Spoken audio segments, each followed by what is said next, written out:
At the far end of an old alley in Tabriz, there was a broken, fragile mud house, where an old fisherman named Habib was counting the last breaths of his life. He used to go toward the river, cast his net, and whatever he caught, he sold to earn enough for 2 meals a day. That day, too, something similar had happened. When Habib returned home in the evening, tired and defeated, the moment he opened the door, it felt as if his heart skipped a beat. On his bed lay a delicate, innocent girl, moonlight complexion, depth in her eyes, and barely 18 years old. Habib's voice trembled with anger. "Who are you? What are you doing in my house? And this is my bed. Don't you have any shame?" The girl got up, startled. There was a strange innocence and fear in her eyes. "I don't want to say anything right now," she said softly. "When the time comes, you'll know everything. Just let me stay here." Habib flared up. "What nonsense is this? I don't know you, nor do I have any relation with you. You are a young girl, and I am an 80-year-old old man. This is impossible. Get out of my house." Tears rolled down the girl's face. She immediately fell at his feet. "I'll do whatever you say. Just let me stay here. I'll do all your chores, cook food, keep the house clean. Just give me a corner to live in." Habib's heart began to melt, but he was still in confusion. "I'm a poor fisherman. I barely feed myself. What will I feed you?" The girl looked at him with a calm, steady gaze. "You just say yes. Everything will be fine on its own." Habib took a deep breath and, tired, said, "All right, you can stay." But his sentence was left incomplete, because the girl put forth one more strange condition. "But first you have to marry me." Hearing this, Habib turned to stone. "What did you say? Marriage? Between you and me? Are you even in your senses?" The girl didn't smile, just firmly said, "Yes, I want to marry only you. And today itself." Habib couldn't comprehend any of this. A stunningly beautiful girl, whom he didn't even know, wanted to marry him. After thinking a lot, Habib agreed, and then, in a corner of that fragile mud house, an old fisherman and a young, mysterious girl, Habib and Sitara, were tied in an unbreakable bond of marriage. That night Habib tried to sleep for a long time, but the same question kept circling in his heart again and again. Who is this girl? Why has she come into my life? Habib sat quietly, staring at Sitara. He felt no joy in this marriage, no expectation, only a strange amazement that was crushing his heart. "Is this a dream?" he thought to himself. The first light of the morning had not yet fully touched the ground when Habib prepared his small boat. As he reached the door, a voice came from behind. "Going to catch fish?" Habib turned around and saw Sitara standing there, the same mysterious calm in her eyes. "Yes," he replied coldly, "but who knows what fate is written?" Sitara nodded with a smile and said softly, "Keep faith in God. Everything will be fine." Habib didn't respond to her words and walked toward the river. But that day, how could he catch any fish? His thoughts were filled with just one name: Sitara. His age was 80.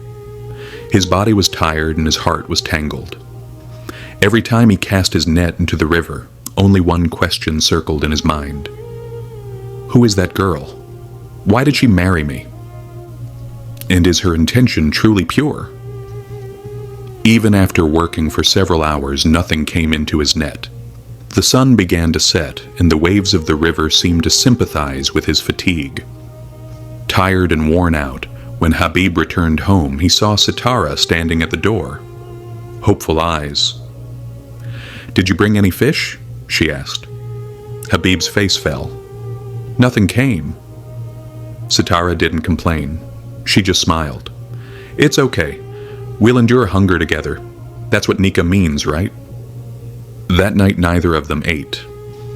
The stove remained cold and silence hovered in the room. But Sitara, She still remained like a light, as if silently accepting every pain, even while knowing everything. The next morning, Habib set out again toward the river, but his heart was even heavier now. Is this girl really genuine, or is this some sort of trick? Maybe I've become a victim of a great deception. That day, at last, a fish got caught in his net. He didn't smile, just returned home, exhausted. As soon as he reached home, Sitara took the fish and smiling said, "Wait a bit, I'll cook it." But after a while she came back. "There's nothing in the kitchen. No salt, no oil, no spices, nothing." Habib said in a tired tone, "I told you, didn't I? I have nothing. Whatever fish I get, I just roast it on coal and eat it." Sitara didn't complain, nor did she argue. She immediately placed the fish on the coals. After a while, the two shared the fish, half and half. Habib had eaten, but the burden on his heart had only increased. Finally, he asked the same question again. "Sitara, now at least tell me, who are you? Why did you marry me?" Sitara took a deep breath. Tears welled up in her eyes. "Just a little more patience, Habib. Very soon everything will be clear, and then every question, every pain of yours will disappear."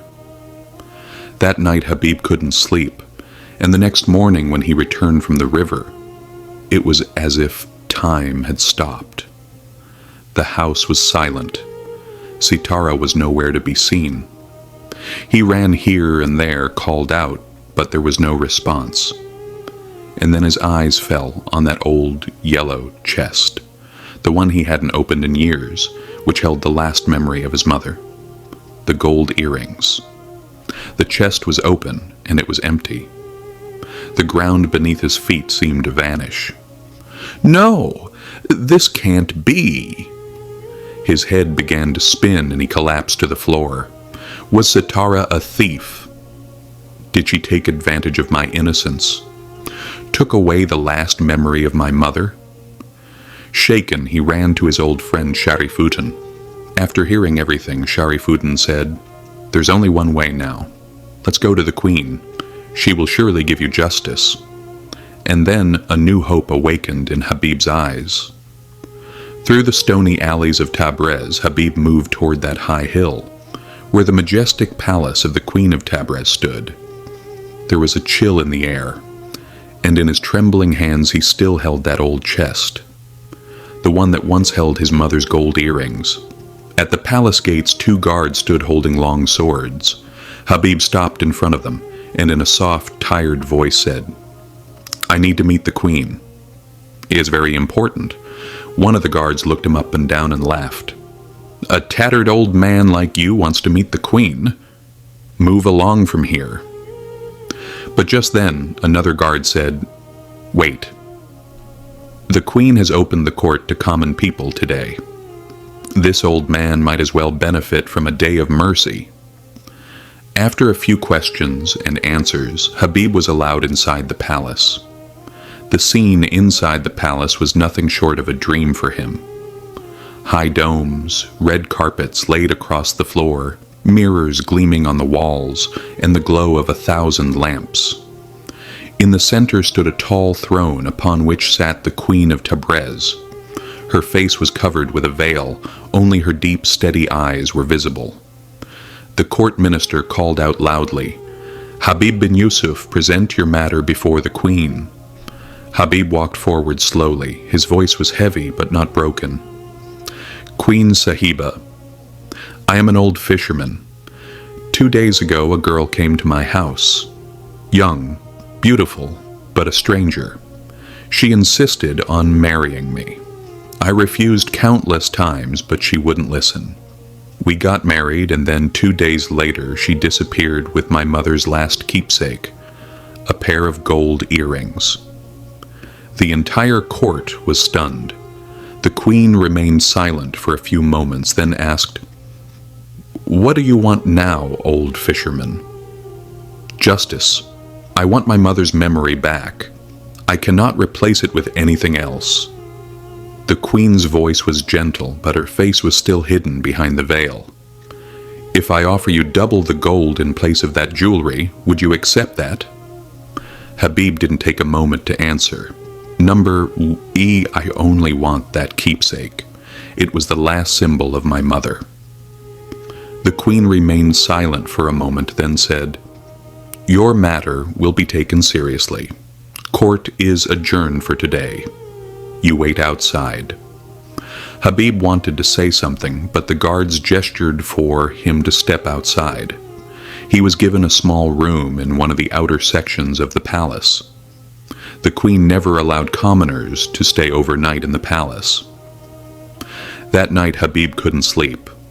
As soon as morning came, the court assembled again. Habib was called once more.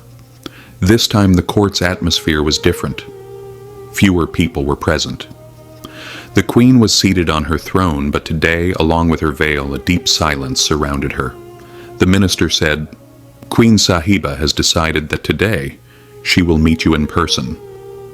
Habib was surprised. "Me? Alone?" "Yes, but only tomorrow morning. Until then, you will stay in the palace." Holding on to one last hope, Habib began preparing to meet the queen. A handmaiden came and said, "Queen Sahiba is waiting. You have been summoned alone to the throne chamber." There, the Queen of Tabrez was waiting for him, seated in the same manner as before, her face still veiled. "Please sit, Habib." Habib, in a trembling voice, said to the queen, "Queen Sahiba, I came before you with my head bowed, seeking justice. You called me for a private audience, honored an old man like me with such respect. But what is all this? And how do you know my name?" The queen stood up and walked a few steps toward the chest, the same one that held the gold earrings, his mother's last keepsake. Habib was stunned upon seeing the chest. "This is the chest with my mother's jewelry. How did it come to you? You found the thief so quickly, I must say. You are truly a righteous queen. Where is that thief? The one from whom you recovered my mother's last keepsake. That is my final request. Let me meet her. I want to ask her why she did this." And she put it back in the same place. Habib said, "What are you doing?" "This is a keepsake." "Why did you take it back?" The queen said, "You'll have to stay here one more day to find the answer. Tomorrow in the public court, you'll get answers to all your questions." Habib, who was happy after getting back his mother's lost jewelry, was now caught in another dilemma. What will happen tomorrow? Will the answers come? The next morning, Habib appeared in the public court. The queen's voice echoed, soft but impactful. "What do you want now, old man?" "Justice. Return my mother's last keepsake. It was the reason I lived." The queen looked at him silently for a while, through the veil with her eyes. She slowly lifted her veil, and Habib was stunned. That face, those eyes, that smile. It was no one else but Sitara. Habib's legs started to shake. His eyes were wide in disbelief. "Sitara, what is this? You're the queen?" The whole palace was in shock. The queen, Sitara, rose from her grand throne and slowly walked toward Habib. "Yes, I am Sitara." Habib was still stunned. "But why did you marry me? Why did you do all this?" Sitara's eyes welled up. The truth she had kept hidden until now. It was time to finally speak. Who really was Sitara? Why did she marry Habib? What was the secret of her life? And how was her past connected? Today I'm going to tell you the truth, the one that has weighed on my soul for years. Habib looked at her. His eyes were heavy, but still. 20 years ago, Sitara began, a little girl was left alone on the banks of the river. An old fisherman saw her. He saved her life and then sent her to an orphanage. You may not remember that moment, but that little girl was me. And that old fisherman was you, Habib. If you hadn't picked me up that day, I would not have survived. In the orphanage, I was raised, educated, and slowly my fate changed. An elderly nobleman adopted me, and when he passed away, he left his entire estate to me. But all that wealth still lacked one thing, the debt of a favor. She paused and took a deep breath. Your favor, Habib. You saved me when I was just a burden on this world. I could have given you gold, some land, but none of that would have been enough. Tears streamed from Habib's eyes. But why did you marry me? Because if I had come just as a girl, then you wouldn't have kept me. It would have hurt your pride. But after the nikah, as a wife, I could live in your house. I could serve you. I knew your condition was very bad, and I had to repay that debt no matter what. And my mother's keepsake, I took it only so that I could call you here. Sitara's voice was now choked, because one day I wanted you to see with your own eyes what the girl you once saved had become, and that she never forgot the debt of your kindness. Habib's face had changed now. I never thought a small act of mine would change someone's whole life. Not help, Habib, Sitara said. It was a blessing. It was your generosity that today has become the identity of my soul. The same little girl you once found dying by the riverside today stood before you as your protector, but now she wore a crown on her forehead and had the strength in her eyes to change the world. Sitara gently held Habib's hand. Habib bowed his head. But now you are a queen, and I'm just a poor fisherman. Sitara smiled and said, You gave me a name. You gave me life. And whoever gives life doesn't just become a relationship. They become a whole universe. I may be a queen, but now I belong only to you. The people in the court now turned toward Habib. There stood an old fisherman. I will not let you live alone anymore, Sitara said. A part of this palace will be yours. Every morning, your tea. Every evening, your stories. Now I will take care of you. There was a tired smile on Habib's face, a smile that is born only after years of pain. He took a deep breath as if the weight on his chest had finally been lifted.